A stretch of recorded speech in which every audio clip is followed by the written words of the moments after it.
Good morning, everybody, or afternoon or evening, depending on where you are. Welcome to Resiliency is the Future of Work. I'm really excited about this session. We have Dr. Candice Shaffer with us. By way of quick intro, Candice is a board-certified licensed clinical psychologist, and she's currently the head of employee performance at Spring Health. She spent 10 years as a practicing clinician in medical settings and private practice before moving into the tech industry around 2017. After serving as a psychologist and director of wellness at both Facebook and Twitter, she joined Spring Health in 2022. And she's currently their head of employee health and performance. I really like this title. It's very modern. And she really emphasizes the importance of employee performance as an outcome of organizational mental health. She also serves as an adjunct instructor for the New York University's Master's in Counseling and Wellness program. So, Candice, thank you so much for joining us. Really excited for your session today, and I will let you kick off. Thanks, Barbara. Hi, everybody. It's great to see you all, or I wish I could see you all, but if you can give me a shout out in the comments, I'd love to see your virtual presence. So I'm going to talk today about resiliency. It's a common word that's been going on for the past couple of years, and specifically some of the pathways that both employees and companies can maintain resiliency in order to sustain themselves long term. So first off, I just want to talk a little bit about the maybe polar opposite of resiliency, which is burnout. And so burnout is so common nowadays, and I'm curious, would love to hear in the comments what you would consider to be burnout or how you would describe burnout, because what I've found is that a lot of people they know what burnout is, but they have a lot of trouble describing it. So let's take a moment and think about, what is it like to see a teammate with burnout, or how have you experienced burnout? And so burnout itself, when we define it scientifically, it's a couple different components. So the first one is emotional exhaustion. So the ability basically to not care anymore. You've been caring for so much for so long that it's basically just exhausted itself. And so anything that happens at work or wherever you might be in that setting, it's just hard to care anymore. We also see cynicism. So just an overall negative attitude, not really feeling into it or anything that's going to happen. It's going to be bad. Another one is feelings of insufficiency and mental distancing from work. So if you ever talked with someone and they're like, mentally or physically I'm here, but mentally I'm on a beach in the Bahamas. Mental distancing from work, it's basically our way of coping with dealing with something that we don't want to be around. We don't want to be near it because it's draining. And as a result, we may not be as efficient because we're distancing. We also see reduced personal accomplishment, and this kind of comes from those top three things. If we're not feeling like we don't want to be there, we're probably not going to achieve as much. So that's not unusual. And the other thing to account for with burnout is that we see this alongside of an exposure to a chronic stressor. So burnout doesn't happen over the course of a day. You don't walk away from work one day just suddenly feeling burnt out. It happens over the course of weeks, months, and sometimes years. And burnout can happen in any environment. It doesn't necessarily have to be at work, but for the purpose of this presentation, I'm going to talk about it at work. And what does that really look like? Because then we ask ourselves, how does it happen? and how can we stop it from happening?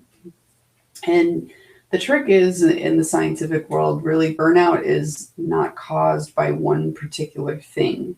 It's a very dynamic process. And so it's basically kind of layer upon layer upon layer upon layer of different kinds of stressors that overall can add up to burnout for many of our employees. And the best, maybe one kind of variable that I can point to is burnout is sometimes a product of unequal ratio to demands and the resources to meet those demands. So if you think about that from that perspective, if you're constantly having to like scramble, put things together with resources that you don't have, and you're just kind of barely taping it together and barely can push out a product that's good, that after a while that can be really exhausting. So that's a lot of where burnout tends to come from.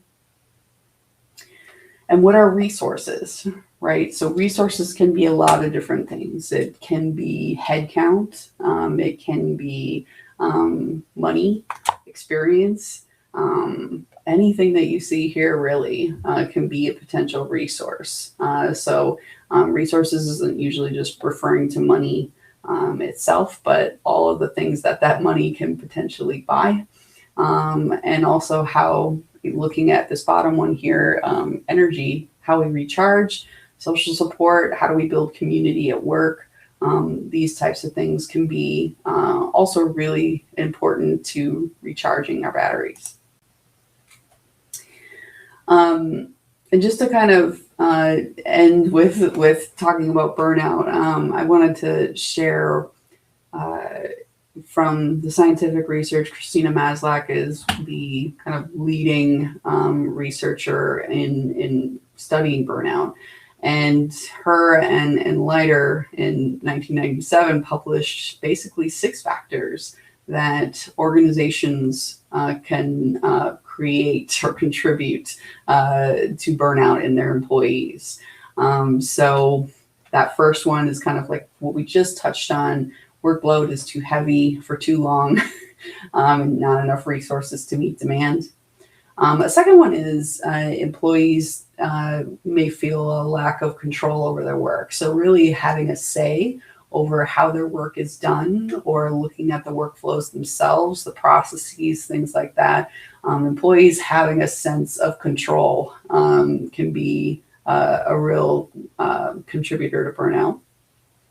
Another one, insufficient reward or lack of recognition.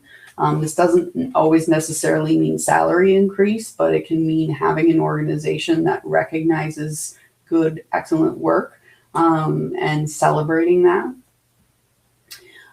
Fourth one is breakdown of community in the workplace. So if everyone is very loosely connected to one another, and this is kind of one thing we've seen with the remote workforce as a controversial area of how do we stay connected to one another and find that sense of community. And on the opposite end of the spectrum, it may also be if you have like a very cutthroat type of environment where everyone is against one another, that is really going to push towards burnout. The next one, absence of fairness in the workplace. So not feeling like if you work hard, you're rewarded for that. That can kind of eat away at somebody. And then the last one is a value conflict. And so if your set of values do not necessarily match up with company's values, or if you have an employee that is doing things that they are not proud of, or doing things for the sake of the organization because they have to. I've also asked my audience sometimes, have you ever had a job where you felt like you had to sell your soul? Because if you have, and surprisingly most people have, that would be an example of a value conflict. And for some people, that's really hard to stay in that role for more than 6 months to a year. Now, before I go talking about what we can do as individuals, I do want to say this. I think for a lot of companies over the past 2 years, there has been a natural inclination to say, let's provide resiliency training.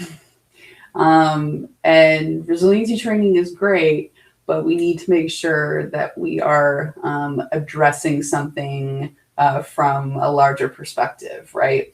So if we have just resiliency training, employees can read this as insensitive, that this is just lip service. And if I go back to the previous slide, individuals do not have a lot of control over these things.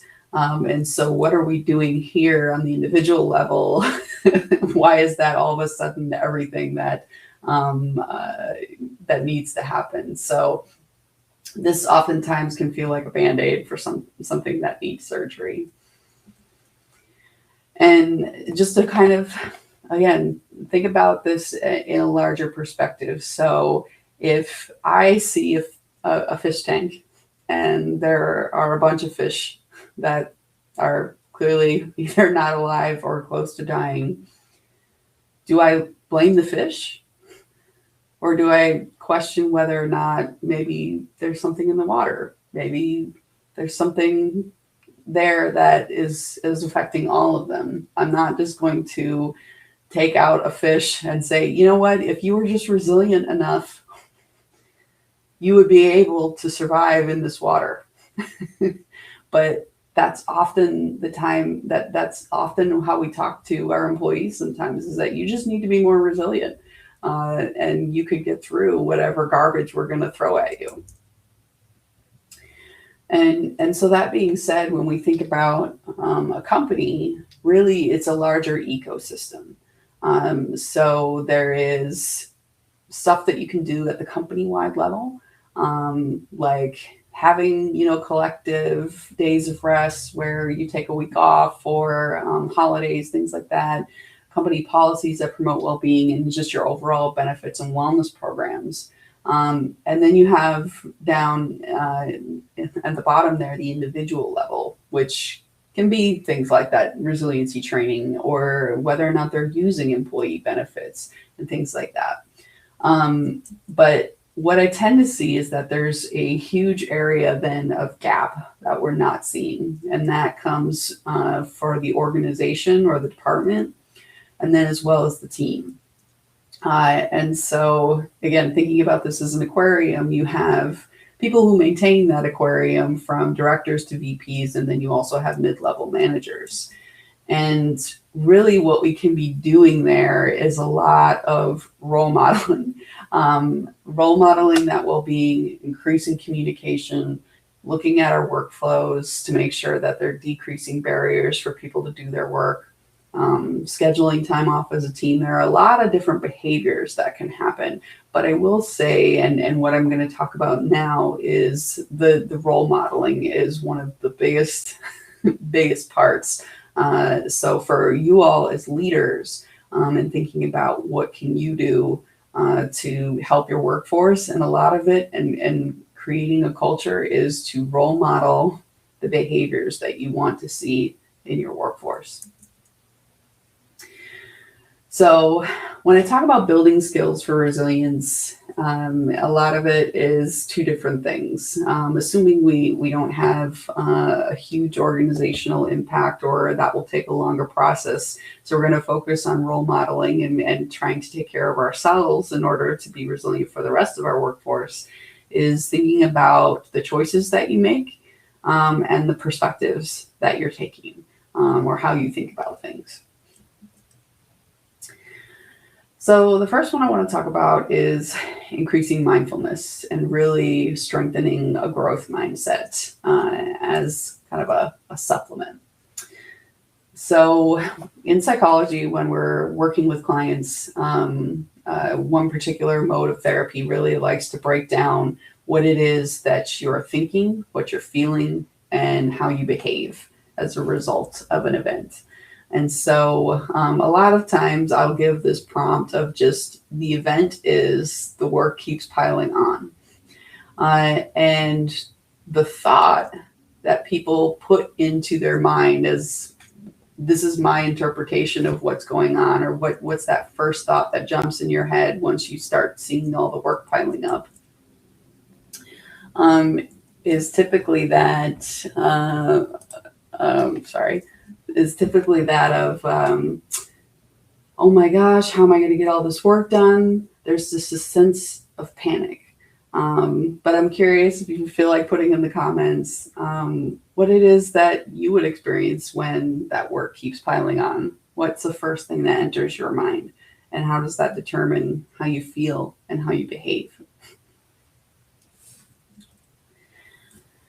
And the other thing I like to touch upon is the concept of learned helplessness. So try to take away the fact that this was a psychological experiment done in the 1960s. And they would take dogs and they would train them ahead of time to understand that a light meant that there was an impending shock happening, and that they would need to move in order to avoid the shock that was happening over on the left side here. It was very mild shock. But we don't usually do these kinds of experiments anymore in psychology. But so basically the dog would learn that if I moved, I wouldn't get the shock. Now, they also had other dogs that they would put in the same experiment, but they would put a restraint on them. On this dog, they would put a restraint on them so that they had to experience the shock and that they couldn't move. And then they also had another group of dogs that they would put the harness on them, the restraints on intermittently. And they were curious as to what would happen to the dogs that were restrained, and would they figure out that they were able to move. And what ended up happening is for the dogs that had always been restrained, they wouldn't even move when the restraint was taken off of them.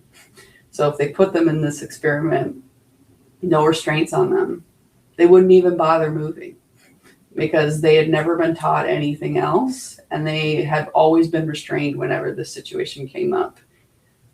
So I say this because we can see this a lot in our environment sometimes at work, in the sense of why bother trying? Nothing ever seems to work. And with kind of the amount of burnout that happens, it can really take a toll on morale, the work environment, and everything else. So we talk a little bit about the differences between fixed mindset and growth mindset.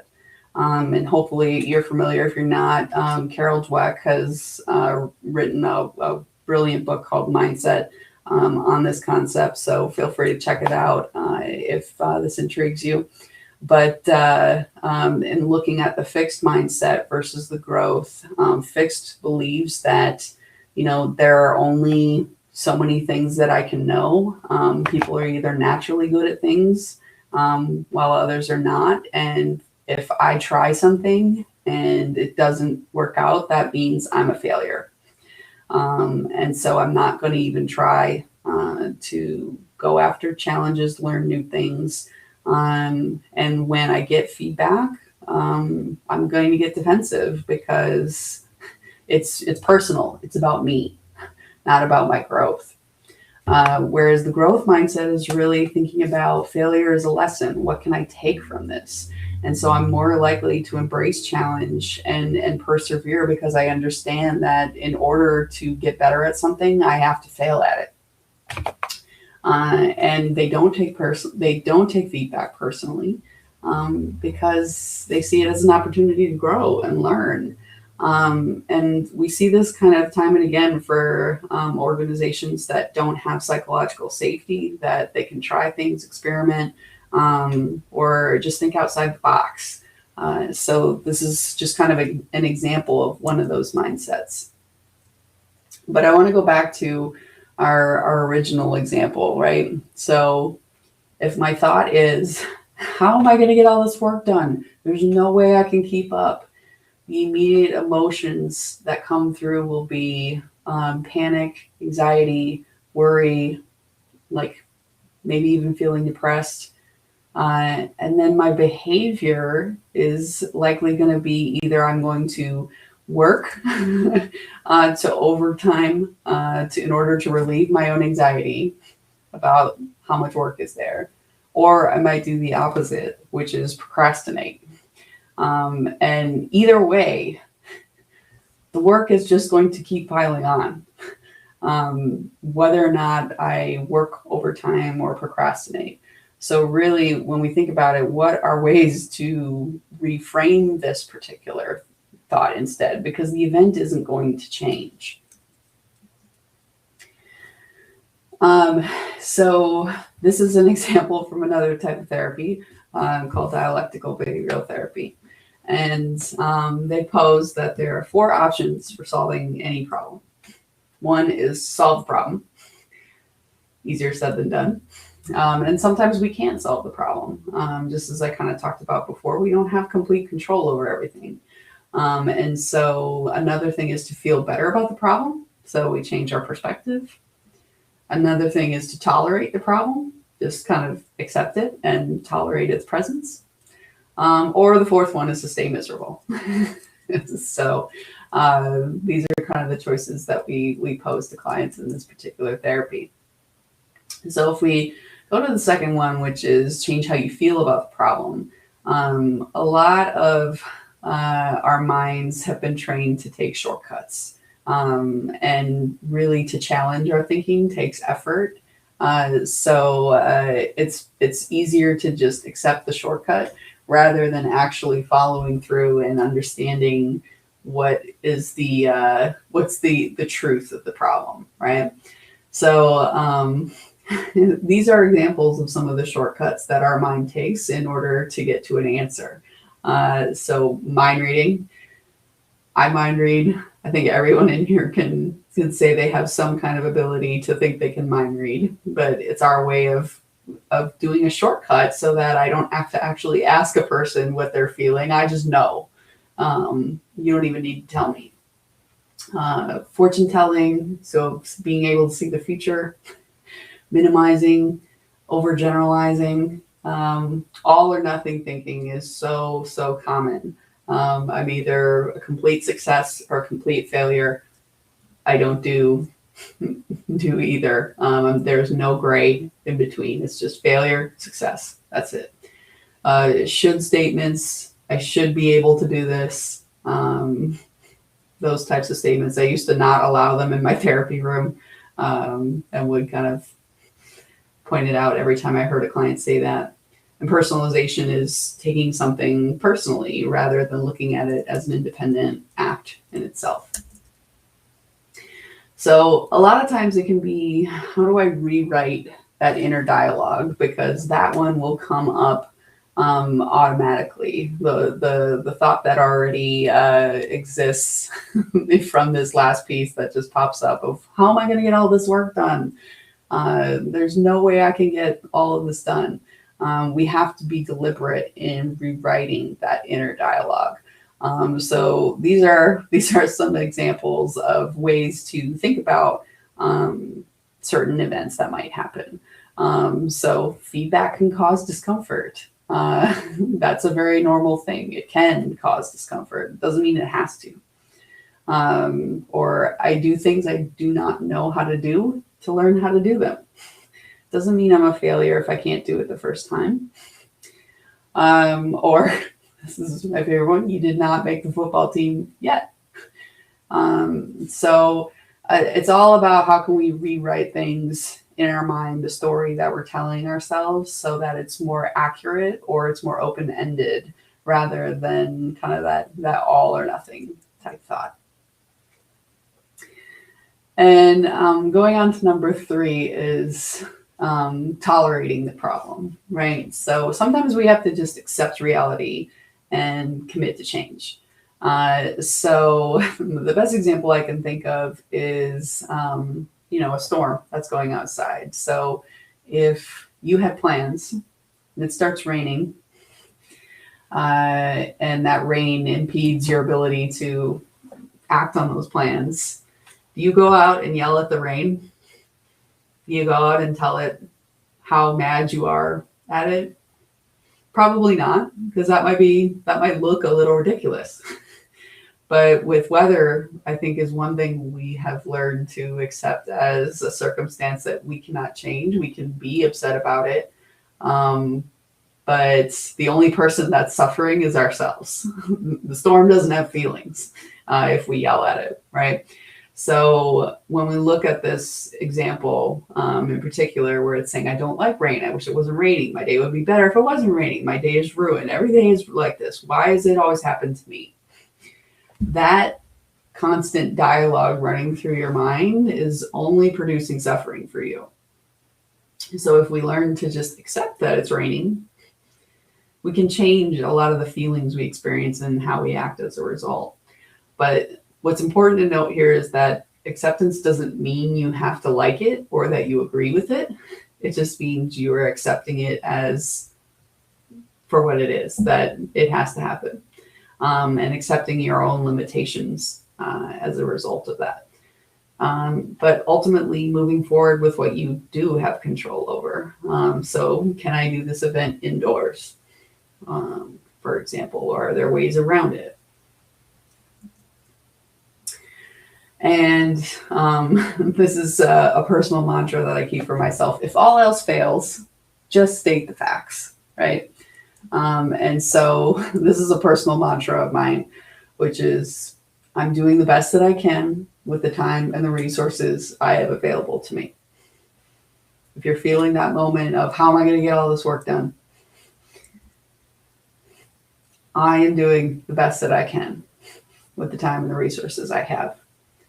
And when you can say something like that to yourself, the feelings and the behaviors are typically less intense. You may still feel a sense of panic, but overall, what you're recognizing is your limitations that you don't have a lot of maybe control over, that the work keeps piling on. It's going to keep coming.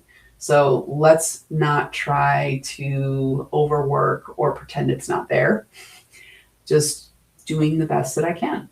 And that's all you can do. Easier said than done, for sure. The second pathway I want to talk about is diversifying yourself. So what do I mean by that?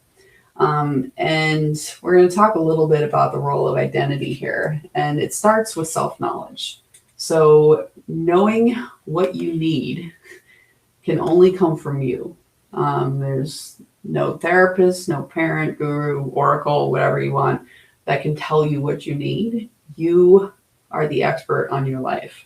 And so that being said, knowing yourself requires you to have internal conversations and reflections and critical thinking about yourself. So what I just explained in the last pathway on mindfulness is an important thing to think about and use so that you understand what your needs are.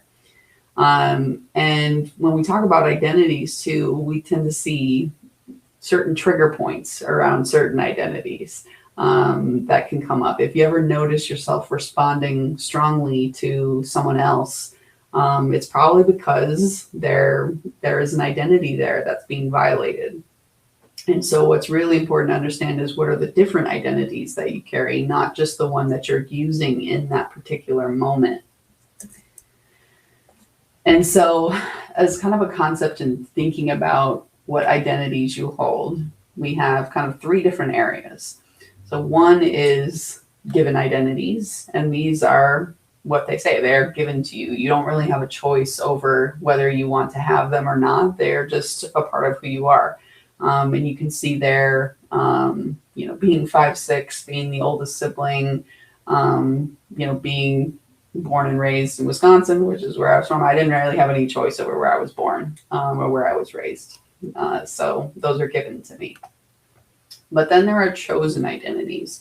And these are identities you actively choose to be a part of who you are. And sometimes we see these as hobbies, interests, wherever you live.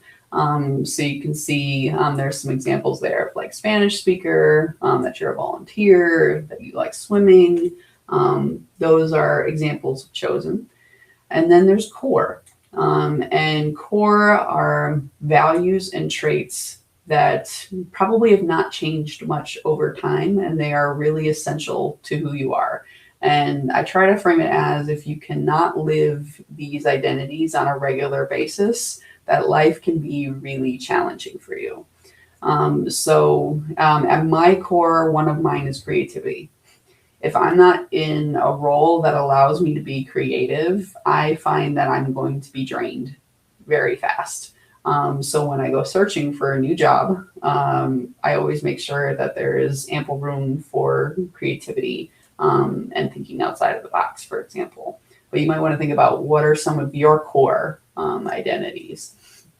And this kind of goes back to our slide on how organizations contribute to burnout. If there is a value conflict, so within your core, if you're holding certain values that, again, your company is not embodying or matching up with, that sometimes that can really be a drain for you. And so when we interview candidates now, a lot of times we're asking about what your values are and what's important to you, so that we're a good fit in terms of culture and employee.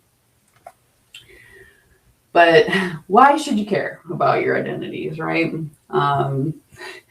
So I use this example here. If you have any sports fans that are watching, what's it like to see your favorite team lose? And I show you a shot from a game where the Packers beat the Cowboys. Hopefully there's no Cowboy fans in the room. Sorry if there is. But it's those moments where you see those shots of fans and they just are so upset. You'll see fans crying, just completely withdrawn. And it's because a part of their identity is, fan. And when they see their team lose, even though they have no control over how their team does, or are not even a part of that team, they feel that sense of loss, and it affects their emotions the rest of the day, potentially. So that is one thing to consider, is we can't always separate it. But when we compartmentalize things, it's putting a certain mental exhaustion on ourselves as well. To compartmentalize is a certain mental level of mental effort that needs to happen. So that's an extra lift. But like I said, if your emotions come out, ask yourself if an identity is being violated. And that can range. If you think about political issues, there's been a lot of stuff going on in the United States recently. But if you find yourself particularly passionate about a topic, ask yourself, what identity am I holding when I speak to this passion? And when we know who we are, we can also embrace that identity when we need to, for a sense of belonging, but also know that when we're getting too attached or we're getting too enmeshed. So when the Packers are losing, I have a tendency to turn off the TV, because I know if I keep going, if I keep watching, I'm probably going to get upset. So I therefore need to kind of detach myself a little bit.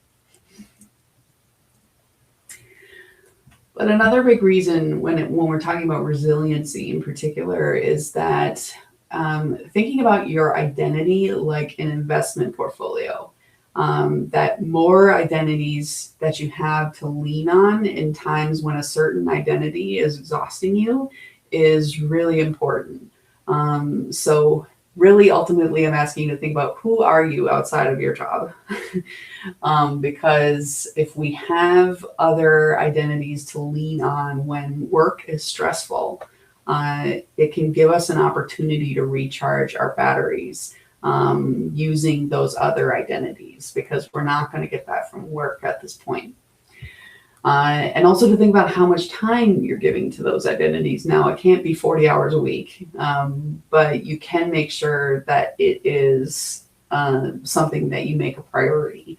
in some way, shape, or form, and at least giving it some time. So this is why, from a resiliency perspective, it's really important to have just different identities that you lean on in times of stress, so that you're not having all your eggs in one basket when things go wrong. And finally, the last pathway I want to talk about is having a recharging plan. So curious, I'd love to hear your responses on this one. What level can you let your phone get to in terms of battery before it hits anxiety for you? When do you need to charge your phone or start thinking about, I need to put it on the charger? Very specific, 13%. Almost want to hear the logic behind the 13%. Well, I'll leave it at that. What other percentages? Maybe 50, 75, can all range like 6%. So 10%, okay. 34, yeah. It's all very specific. I'm curious from a psychological perspective why those specific numbers. But the reason I ask this is not to be psychoanalytic or any way, shape, or form, but a lot of times for people, the level that they are willing to accept for their phone is generally not what they will tolerate for themselves. So if you thought of yourself like a battery that needs recharging, what's the percent you are willing to let yourself go to before you know you need to be put on the charger? And for most people, their phone is their appendage. They need it to connect to the outside world. And so to let it die can mean then they're cut off from the outside world. So they really are adamant about charging that phone. But for ourselves, we don't necessarily treat ourselves the same way. And oftentimes we will go past 0% to maintain whatever it is that we're doing. Yeah, so I'm curious in letting you think about some of the responses that you gave and thinking about how you treat yourself as well. For some people, it's going to feel like a very sharp contrast. And for other people, it's going to be analogous to how they treat themselves. So just think about that. And I would say too, going back to this, a lot of people have chargers all around their homes. They know where a charger is. They have one in their car. They have one. I have one near my desk, one in the kitchen, so that at any time, if my phone needs it, it can be recharged. And do you have those same things in your own life where you can charge yourself? So what does a recharge even look like? And it can really range. And so I try to talk about recharging as small daily practices, as maintaining outside interests, and then also having intentional rest time. And the problem is we typically see recharging as taking that week, 2-week vacation to Hawaii as our solace. If I can just hold on to that vacation, then I'll be okay and I'll be able to charge my battery up to 100.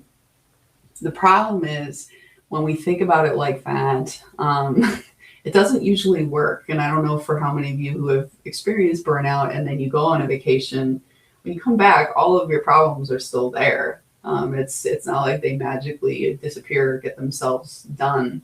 And it's kind of like putting your phone on the charger for 6 months and expecting the battery to last for 6 months because you put it on there for 6 months. And that's not how batteries work. And that's not how you work either.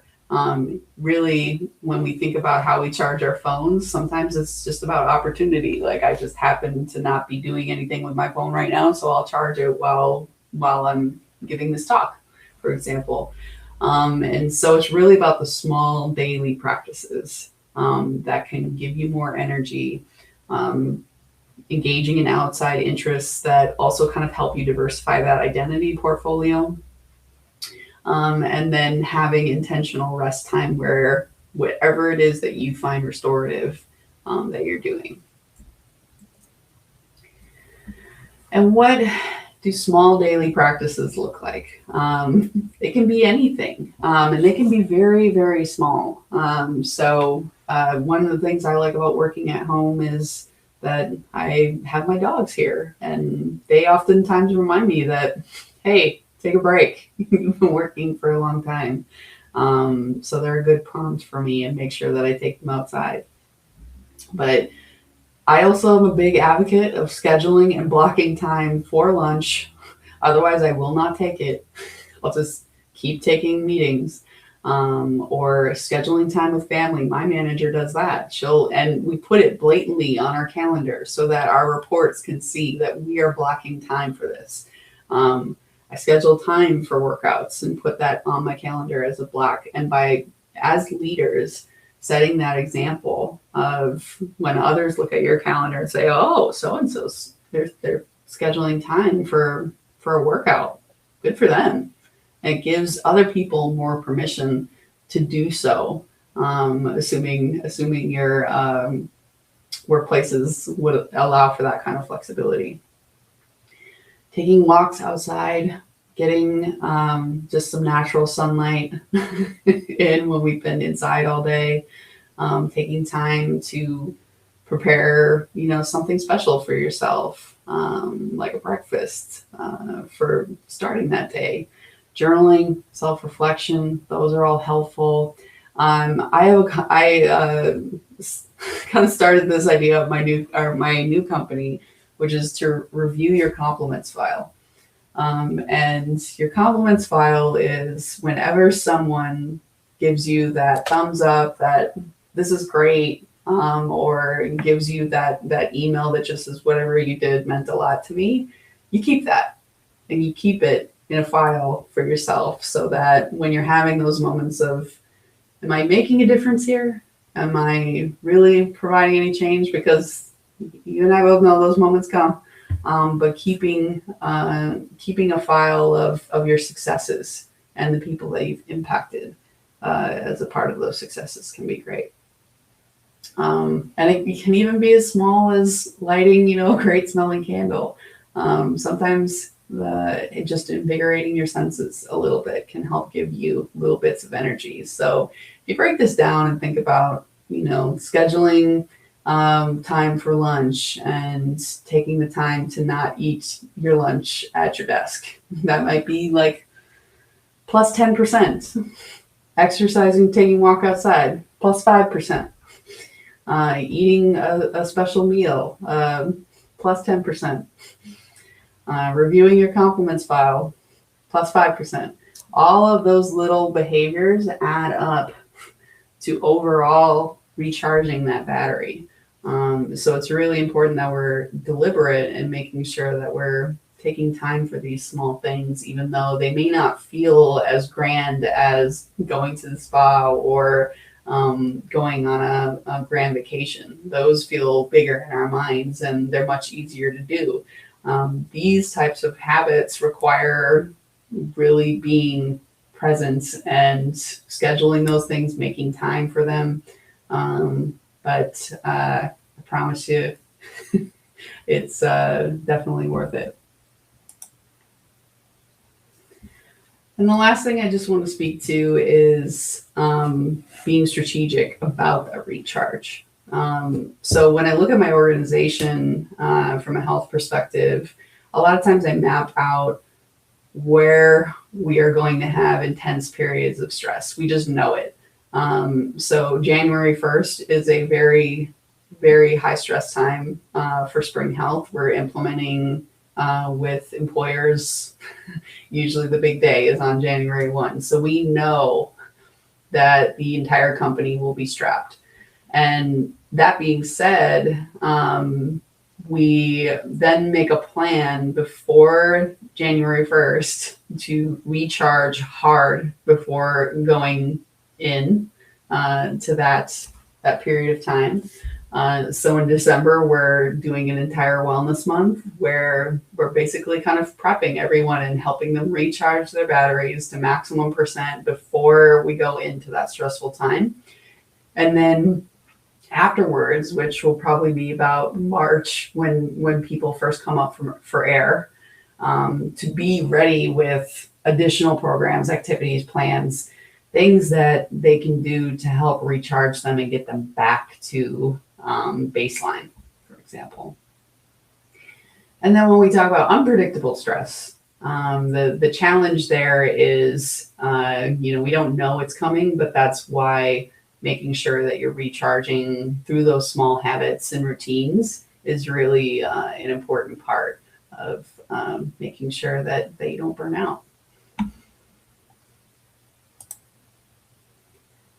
So that is my talk. I just wanted to thank you all, and you can feel free to email me, but I want to shout back to Barbara if there are any questions.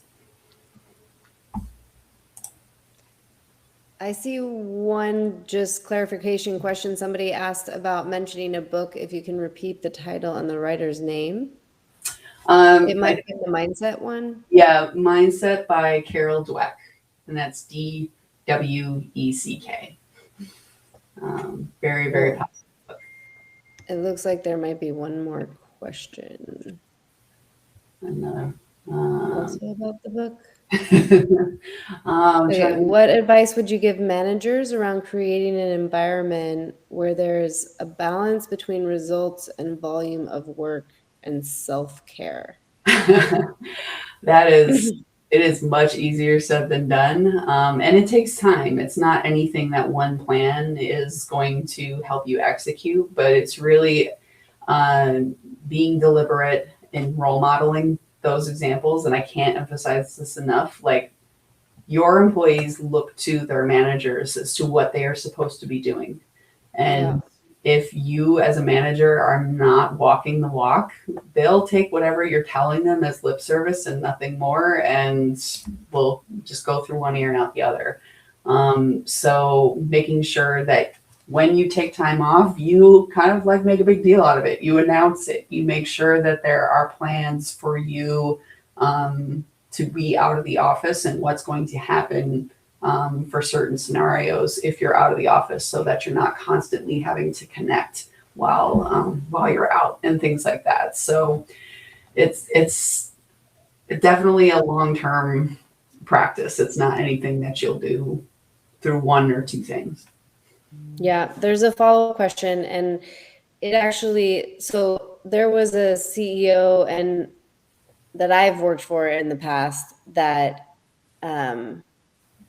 always, and then through him, like the executive team sort of had the same behavior, and I was also on the executive team and constantly like, wait, stop, like, you're on vacation, don't slack. Like, people need to see that they can take vacation and not feel like they need to respond. And then he would also cross boundaries of when people were on vacation slacking them.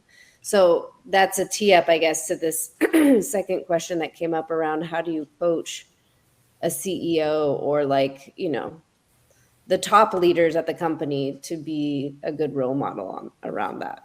It kind of depends on the flavor of your leader, if that makes sense. So at Spring Health, we have leaders that are very data driven.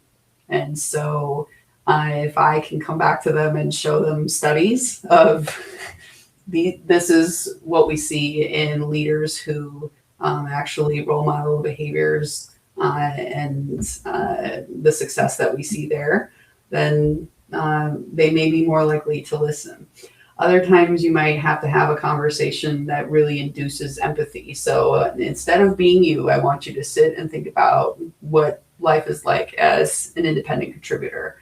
And if I saw XYZ, what would you think? And really trying to to induce that sense of empathy and understanding. And then maybe the last thing I would say is pose it as an experiment. Just say, like, hey, I know this doesn't feel like this can be absolutely right, but I'm wondering if we can do an experiment maybe for a month where you try these things and we just see what's going on, if there's any results. And sometimes when you pose it as something that's just experimental that you can try, I use the word pilot all the time. I'm just going to pilot this to see how it happens. And really kind of get them to pay attention to how things have changed potentially as a result. So making sure that in your sessions you're asking, like, how did that go? How are you feeling like it's going? So that they're actively thinking about it rather than just letting it happen and not thinking about it. Yep. Great. Well, thank you so much. Really great talk, great insights. I really, I liked that before your presentation when we were doing our kind of prep call, but the concept of sort of like the diversified self, I guess, in terms of identity. Thank you so much for that. And for everyone else, just so you know what's coming up next, we have a great talk, speakers from Bobby as well as Stripe on how to retain talent and leverage coaching. So how managers can really become coaches. What does it mean to be a coach? What's the value of mentoring, training, managing? So stay tuned for that. We'll be back in about 10 minutes. Thanks again, Candice. Talk to you soon. Thanks.